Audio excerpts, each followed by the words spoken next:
by the end of it, I done cuss people out. That's that American Horror Story. Oh, don't play with her. I done cuss people out. I went nuts. Like, I was like, I'm about to own this place. Yeah. Okay, come on. What was your character? Like, I know the legal system. Come on. Right. We gonna get some claims. It was literally like BMF. Okay. Tony's a cute. My love is pure. Tony's a cute. My love is pure. Show your love for Taquita Love. Comedy is pure. Crazy about LA is that, like, there's a lot of male comedians, but then as soon as another female comedian get a buzz, they be like, who is she? I gotta be like. Yeah, I think it might have been, I was thinking it might have been like Flappers or the Comedy Store. One of the two, it had to be. I think Flappers but is I feel probably. like it was Flappers. Yeah, but also Crack 'em Up Thursdays. Oh, that's with true. Because that bring all the black comedians together. That brings us all together. All I know is when I saw you perform, I thought that your comedy was, I think I always told you it's animated, but you have the characters and you have the voice. And I was always like, girl, you need to do something with that, with the voice. Oh. Like the voice, the laugh, all that. Everybody comments on my laugh. Yes. Look at that. And I'm just like, you do voiceover work, I'm pretty sure. Yeah, I've been doing voiceover a long time. Okay. Yeah, that was actually how I started acting. So I started in voiceover. People don't realize that. And I didn't plan on doing on camera at all. Okay. And I ended up doing on camera, of course. Yeah. So, just so people know who you are, because I didn't even give you an introduction. I'm here with my friend, comedian, actress, creator, voiceover actress. Producer, writer, everything. Like quadruple threat. Multi-hyphenated. Shondalia White. Yes. So I was watching, I watched TV, of course, and I was watching Blackish, and I was like, there's Shondalia. And then I was watching Black Mafia Family, and I was like, there's Shondalia. I know when I met you, I know you had been an actress, and then you had started doing stand-up. Actually, I wasn't an actress. So everybody always like, Shondalia, didn't you start in You started acting? in casting. And I know I started in animation. I actually did not start in entertainment wise. Were you casting for no comedy? Casting, no. Something? What were you doing in that world? I was doing animation. I wasn't doing any casting. How do you know all the comedians before being a comedian? Well, because I worked behind the scenes in production. Okay. On Def Comedy Jam. Okay. And that was one of my first jobs here. Okay. But it was in production. I wasn't casting or anything. Okay. And that's how I know Bob Sumner and all those people. I used to work for them. So yeah. So you're no stranger to stand up because of your job in production with Def Comedy Jam. Yeah. And that was years ago. Yeah, it was years ago, and it was brief. Like I had no interest in stand up at that time. Okay. And again, I was just animating. So most of those people knew me as an animator. Okay. And then I started doing comedy as to become a better animator. So I started in improv comedy. Okay. And then I moved on to stand up because I didn't like having to rely on people to be funny. I think I had the same experience. Yeah. I was like, I gotta wait for the whole group. I need to. And I can't they do don't it. understand your humor. And only way improv works well is if you have a chemistry. If you have a chemistry and the people get you and they're doing, then you're good. Yeah. But otherwise, it sucks. So I mean, I think the skill is great, but I'm saying it could be a terrible show. That's what I mean. Like it could just be really tough if you don't have a great chemistry with your team. Yeah. So it just didn't work out for me, and I actually didn't start acting. I went back to school for acting. Okay. But I didn't start acting until the same year I started stand-up. Really? So I actually started both at the same time. Okay. And only form of acting I did prior to that was voice acting. That was the only thing I did prior to. Okay. So I feel like my journey to stand up is a little bit like yours in regards to I did start with improv. I started at Second City, Hollywood. Yeah, I was at iOS. Okay. And iOS is great for characters. Yeah, it's long form improv. It's teaching the Herald. And UCB does the Herald. UCB does the Herald, but they also do more short form. So they're playing with the game. And I feel like iOS does not focus on the game at all, really. I can't remember what iOS, like what they were known as. I remember... Because I went to the Groundlings Groundlings is characters. And it was all character. Yes. And I went there for character and for sketch writing. Okay. And I did not want to do like Sunday Company or anything like that. I specifically went just to learn how to write for characters. Okay. Because I think when I went to the Groundlings, I had started pitching shorts. And I needed to learn how to make it character driven and not plot driven. And so, yeah, that's how I got over there. I did improv to sketch to so Second City Improv Sketch Conservatory, write your show, produce it, musical improv, all of that. Oh wow, that's always so fun. I couldn't sing, but it I doesn't tried. matter. It's But just I feel like musical improv is just fun. You just can let go. Yeah. And then I went to UCB, and then from UCB, they do the Herald, and then, but they do a lot of monologue suggestions. So we'll ask for an audience member's suggestion. And every time I did a monologue, everybody was like, "Oh, I loved your stories." Oh, okay. But nobody said, "I love your character work or your improv skills." Nobody was like, you killed that character. It was always the story. Yeah. So from that, I think it became very obvious that I was a storyteller. Oh, I got you. And okay. then I started stand up shortly after. Yeah, I realized I was a storyteller back in college because I went to school for animation. I used to write films. Okay. And so I wrote a lot of short films and used to submit to festivals and stuff. So I always knew I had I was very good at short stories. Any kind of, honestly, even back to elementary school, like anytime we had to write an essay, I was in it. Like it was they were always so good. So I've kind of known that my ability to characters, of course, but also just short content, that's kind of my jam. I'm good with that. I think that's why I lean more towards writing. At first it was all sketches because I was like, this is easy, I can just knock it out, be in the middle end real quick, and then I was like, yeah, but I've worked in TV for so long, I was like, let's start learning to write scripts. Okay. Yeah, that's dope. Yeah. It's so crazy because like you see somebody on stage and then you see them on TV, and I'm just like, how is the transition from being a stand-up comedian to being an actress and being on set and showcasing your talent in a different way? Yeah, so I think for me, because I don't know if I would say it's a transition. I would just say it's more like you're using your skills because especially if it's a comedy, I mean, I'm bringing my, ability to hit that joke whenever I'm doing any type of acting, and then with the drama, for example, like you mentioned, Black Mafia Family on Starz. That surprised a lot of people that I was able to do something like that. And it was so okay. So Thank you. Sorry to cut you off, which is rude, but that's okay. Whatever. This is your podcast. Okay, I was just gonna say my shit. What? This hurts. Hey. No, but literally when I saw you, because we've been friends forever, ever, like. These like years, and when I saw you on Black Mafia Family, I'm like, she made it.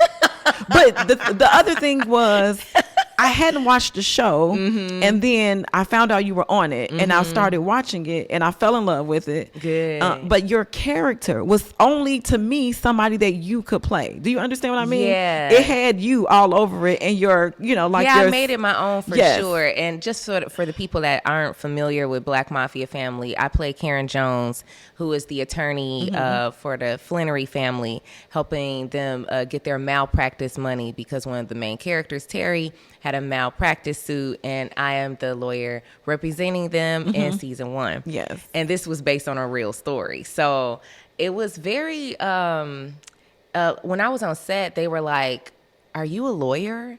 Because I understood so much about the legal stuff. And one of my coaches is a lawyer. Okay.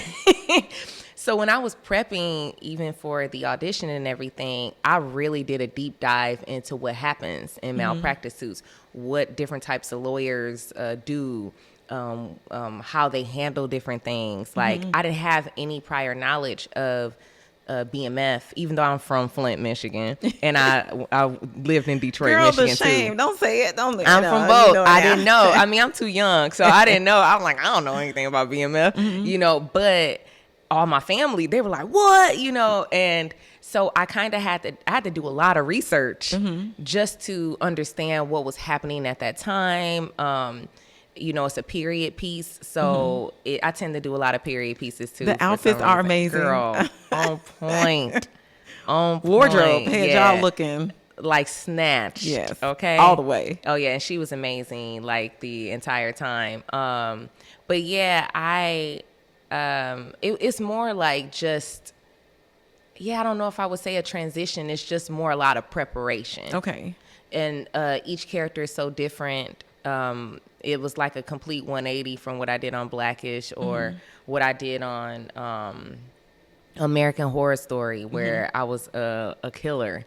And like, you know, I'm part of a cult, and like it was like a whole different thing. And I think I was like a bisexual pimp or something. Girl, on you that were one. like I was scared of you after I saw that. Yeah, I was like, don't nobody oh mess my with her. God. Like, yeah, they were like, my mom was like, you were so hard.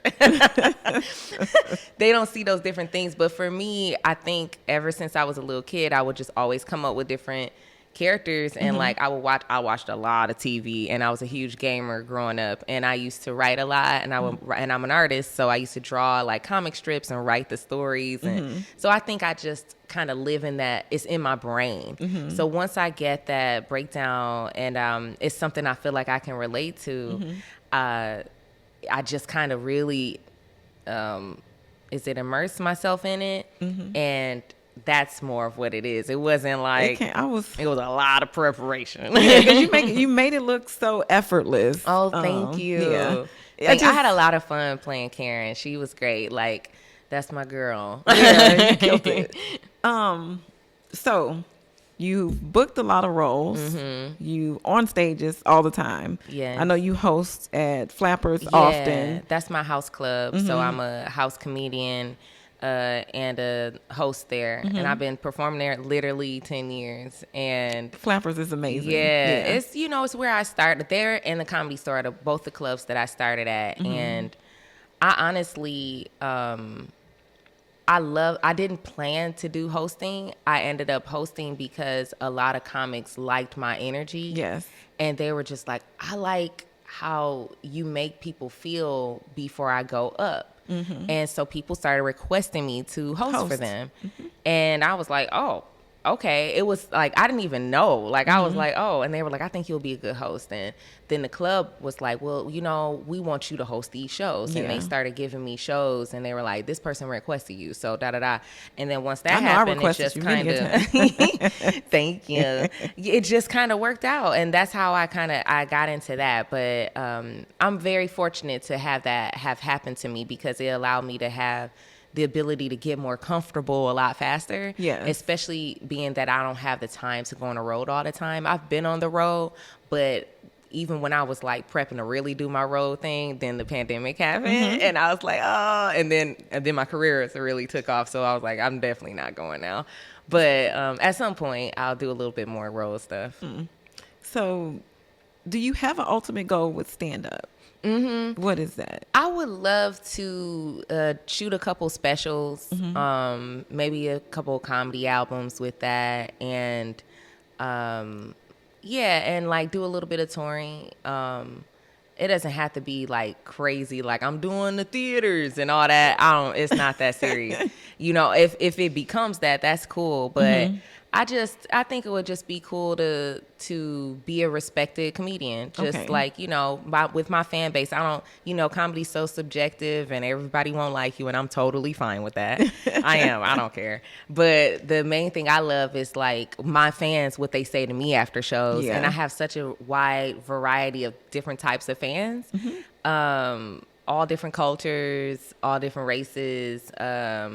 and of course, Black women. I mean, like, but your energy is contagious. That's all. Like, I could attest to that because I'll be around you and be like, yes, I could do anything I want to do. I do. You know, a lot of people feel like that. They're like, you know, you make me feel like I can do anything. I am very motivational. I'm also like, what I've been transitioning into now with my comedy is a little more in-depth stuff of what's happening with me. It's becoming way more lengthier storytelling type of stuff. Usually, you know, I used to do that set up, punch, set up, punch, pretty quick stuff because I only had like 5 minutes or, a couple like minutes and I was trying to showcase or something. But now with like 10 years, I was like, you know what, I'm going to push myself. And I actually, during the pandemic, doing those online shows and actually going live and stuff and learning my audience and what they like about me and different stuff, I was just like, they like when I'm just talking. And that's the thing. It's like they like you as who you are. Yeah. And I feel like the more we do stand up, the longer we're in it, the more comfortable we are just being ourselves. Just being ourselves. Because we write jokes. Yeah, we got the setup and the delivery, the punchline, all that. But then people be like, you off stage is funnier than you on stage. They're just like, get off of stage while you're on stage and be who you are. I think that comes with time. A lot of time, like most comedians I've spoken to that are veterans, they're like, it'll just naturally, you'll start seeing what your thing is. Yeah. And it'll come with time. And you're just kind of starting at 10 years. 10 years is like. You really are just like, I'm getting my groove. When I get up there, I feel good. I can be me. Like, I know who I am. And you don't, like, I used to care. And then I'm like, I don't even care. Like, I'm going to go up. Whatever comes to mind, something's gonna come out funny. It don't matter. Like, I can't force it, and if it ain't funny or something, I got a joke I could pull out the back of my back pocket. I would say I'm more comfortable trying things out. Like, I know the stuff that works. Yeah. And I definitely feel more comfortable trying stuff out. Taking risks. Yeah. I think a lot of male comedians get more opportunities to do that. A lot more. And they won't get like scrutinized for it. Versus when we do it, it's like, what are you doing? Everything has to work. It's like everything don't work all the time. Everything don't work all the time. And it's okay for me to try some stuff and take an L. I'm fine with that. And it has to not work before it works. Yes. Like my best jokes were like, you gotta just build it and take it and take apart and put and be okay with figuring it out while you figuring it out. Yeah. I would just say that's the main thing though, just to wrap up your question you have for me. That's like the main thing for me is just being a respectable or respected comedian and having my fan base support me and creating those like, specials, the TV specials and stuff, tour a little bit. And also I want to pull from that and have my own TV show from, being a stand-up comedian. That's a lot of Roseanne. Yeah, like that's the path for a lot of people. D.L. Hewley, you had that. You had Cedric doing stuff like that. I think Wanda, she did that. Wanda Sykes, yeah. So a lot of people, some people do films. They'll go straight to film. But for me, I would love to have like a sitcom. Okay, I could see you in it. Yeah, definitely. My background's nursing, and I can't. No matter how hard I try or how far away I go comedically, I can never get away from the medical. It's just a part of me. Yeah. So I always ask my guests if they had any like unexpected trips to the emergency room. Have you had? I know you. I definitely have. Yes. Tell me about. With me, is it about me or where I had to take someone? No, about else? you. We get to know you. Okay. If you don't mind. Let's see. Well, recently, it's one of the things I talk about in my stand-up right now, actually. Perfect. And I had to take a couple trips to the emergency room because I lost my eyesight in my right eye 3 times within the last year. How did that happen? So I had LASIK, and my cornea came off because I found out that I had a rare eye condition called EBMD. For people that need to look it up, EB as in Bob, MD. Okay, tell us more. I don't know that one. EBMD is like, it's a hereditary eye condition that can cause it's a lot of times if you don't have LASIK, it causes dry eyes. It's not the only thing that gives you dry eyes, so don't freak out. But it gives you dry eyes, and when you have LASIK, your eyes are so dry that your eyelids can pull that cornea off because, you know, they're fixing that cornea. So, it's just extreme pain. You have to, the aftercare, I would say, is the most important thing.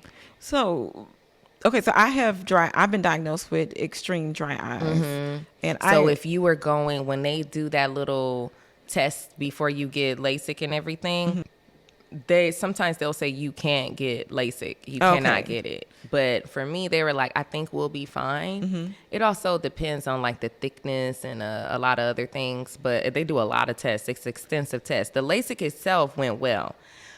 But the aftercare, so the emergency room thing. So I went home. It was fine. Everything was good. I went to sleep and woke up and I couldn't see. And it was excruciating pain. I called. When you say excruciating pain, where? Like headache or just eye? Girl, yeah, I couldn't see. The eye, I went blind, like fully blind. Okay, and just in the right eye? Yeah, just in the right eye. Girl, yeah. What did you... Your first reaction, your response? I was like, something's wrong with my eye. I was like blinking. You blinking fast. Like. Yeah, I was like, and it wouldn't clear up. I was like, I can't even see out of it. It was just hazy. It was just like white. Girl. So yeah, I couldn't see anything, and it hurt. So at one point, my eye just shut itself, and it protects itself, and it swelled up. So I was looking like Hunchback of Notre Dame. Oh no. Yeah, like with the, you know what I mean? Not you. I did. It was swollen shut. I had to call. I was telling my husband, I'm like, something wrong. I can't see, you know. And then when I went to the emergency room, they put a bandage contact over my eye. Okay. And they're like, yes, so your eyelid pulled off your cornea. Yeah. And then my doctor, it's a whole thing. My doctor wasn't there, so the reason it happened 3 times was like, after once, did they not fix it? No, I mean, it grows back itself, but the problem was like the aftercare. That's what I was saying. The aftercare is so important, and the only person that knew how to deal with the aftercare properly was my surgeon. Okay. He was gone for the summer. The whole summer? The whole summer. Girl, on vacation. I need y'all doctors to be on call. Right. Okay, because she needed her cornea repaired. I needed my cornea coming back. I needed it back. So when you left the emergency room the first time, was it fixed or it was just? No, that's just the bandage contact. So it grows back on its own. And if you don't know, your cornea is one of the fastest things to grow back on your body. So how long did it take? Because I had the eye condition, it took a week to get like some sight back, but it took a couple weeks for it to heal. Okay. Like at least a month. Okay. Come on, eyes. Yeah. Come on. Yeah. It's insane. And it was still hurt. It still like was painful. And I went through a lot of trials of like finding the right ointments that worked for my eyes. I had to use a lot of eye drops. I always use eye drops now. What's that? Cyclosporin eye drops? No. I use those for my dry eyes because Oh no, because I had LASIK, they have to not have like certain stuff in them. Okay. Like preservative free? Yes, preservative free and all of that, yeah. Okay. Well, you look good. I can see you seeing me. I can see now. But it was traumatic. So one time, how did you get to 2? Because it kept happening because this fool never came back, and then they started passing me around that office like a medical orgy, and I got pissed off. Okay. And then I got by the end of it, I done cuss people out. That's that American Horror Story. Don't play with her. I done cuss people out. I went nuts. Like I was like, I'm about to own this place. Yeah. Okay, come on. What's your character? Like, I know the legal system. Come on. Right. We will get some claims. It was literally like BMF. Okay. You sat in there like, I can represent myself. Right. Oh, my gosh. Like, it was straight up malpractice. And I mean, of course, he had something very different happen. But I'm saying, like, with that eye stuff, yeah. And they just... The irony. Yeah, the irony of all of that. And it was right. I went to an ADR session blind in one eye. Had on sunglasses. And I did not tell them that I couldn't see. I was like, yep, can't see. I'm just going to use this right eye. This left eye. Hey, do you know what my brain did? I'm actually right eye dominant. My brain changed me to be left eye dominant. The brain is the brain. That's it. That's the master. That's the queen bee. Yeah, it was nuts. But I was walking. It got to the point where they knew. Hi, Shondalia. Hi. when I came to office, they were, because I like by the end of it, I was like, look, don't play. Yeah, I'm only being nice, and y'all keep giving me different people, and you know, if you get different people for aftercare all the time, one of the girls act like she didn't want to deal with me anymore because she didn't know what she was doing, and I was like, it's a practice. Medicine is a practice. Pass somebody around, like, you know what I mean? Mm-hmm. So only reason I didn't sue their ass. Oops, can I cuss on here? You did. Oops. Sorry, no, bleep that. The only I've been keeping it down. I was like, don't get riled up. Look, I get worked up. I'm a very passionate person. But no. People always say, "Can I curse on here?" It's because I don't really curse, but yeah, I mean, I don't curse on stage really, but in life I curse. If you know me, you know I curse. I know. Yeah. I'm scared of you. Remember? Everybody say what? Don't you have a degree, like a black belt or something? I have a almost green belt. Okay, yeah, I'm scared. Come on. I can defend myself. No, I'm not scared. I'm just saying. Like, I would never hurt you. That tried to hurt that me. Krav Maga, what is it called? That'll jump out and you take over and be like, I only had to happen once, and I like. I'm sorry, it was my training that did that. Yeah, it kicks in. It does, surprisingly. I only had to happen once, but yeah. Well, I'm so happy your eye's okay. Thank you. Thank you for letting us know about something I had no idea about. The cornea. Did you get your surgery done? Like, what happened when your surgeon came back? Like when my surgeon came back, he realized it was because of the aftercare. I did end up having another surgery, and but he realized that it was the aftercare. If something was happening without him, basically. Okay. You know, it wasn't him. It was, he did his job. Yeah. It was the people. Okay. Then they tried to be slick and send me back to my eye doctor. Because they didn't want to deal with me. No, don't be passing me around. Yeah, no. It'd be like that. You got to advocate for yourself. Oh, yeah, I did. I was like, no, I didn't sign the papers. They're going to try to give me the paper. You didn't sign. I know I didn't sign it because y'all dealing with everything that got to do with this. My doctor don't know nothing about this dang on, none of this stuff. So they were like, I'm looking like I was the Flenory's on BMF. Like, yeah, the opposing of the defendant attorney or whatever. Like, the opposing counsel. She cut me up. He was like, look, I'm like, I know my stuff. Listen, don't get it twisted. But yeah, I'm good now. So good. That was the most recent thing. That reason I went to emergency room. Yeah, that's an interesting story. Any home remedies? Ooh, home remedies for eyes? Anything that you do. Oh. Crazy home remedies or... What are some crazy home remedies? I know one guy, I think it was B. Cormel was here. He said that he wraps his foot with onion. Like he put onions on the bottom of his feet and wrap it in saran wrap. Like some hood stuff. Yeah. And he said, get rid of your... It make you not sick. I was like... Well, you know what? That makes sense because you know those little footies, the herbal footies you can get? And they pull out the toxins. So that makes sense. It's just the hood way with the onions. Yeah. For 69 cents, you could cure your common cold with them onions. Oh, my God. I don't know if it's curing the common cold, but... You wake up feeling better, according to B. Cormel. I'm not doing it. Yeah, no, I'm not doing no onions on my feet. I don't want to smell like onions like that. Yeah. Who do want to do that? I don't like smelling like onions when I eat them. Well, the smell of onion, like when they get with the... You know what I mean? That's another story. Like when they mix up with the green peppers and then... Your pH is off. But anything you do, I'm trying to think. Do I do any home remedies? If not, it's okay. I don't think I honestly do any home remedies. Okay. I can't think any. I can cook. That's a home remedy. That's how you know what? I'm lying. I do home remedies. What do you do? I do a green juice for sick because you were talking about a cold. And I do mix a bunch of vegetables and herbs and stuff into a drink. It's like celery, parsley, spinach. It actually helps with the flu. Okay. You put lemon in it. And yeah, I have like a whole, but I found that, and it works. It actually comes like green juice. Everybody like green. You're a green juice. Yeah. Can I get a green juice? It's literally, it's green. But you got to put all the pulp and stuff in it. Okay. Like you know how you buy a green juice at the store and it doesn't have like, it's just the juice. No, you eating everything. Okay. Like put all the gunk in it. And you digest it? Like, is it drinkable? Like, Yeah. When you say all the Is it gunk, I'm like, is you drinkable? eating like a soft serve of green juice? Basically. But no, vegetables are. I mean, that is great for you. You know. Yeah. All of those vegetables and juices and Yeah, put the peels. I'm kidding. Don't do the What peels. peels? No, don't do the peels. I'm just kidding. Don't give me. I'm joking. Shondalia.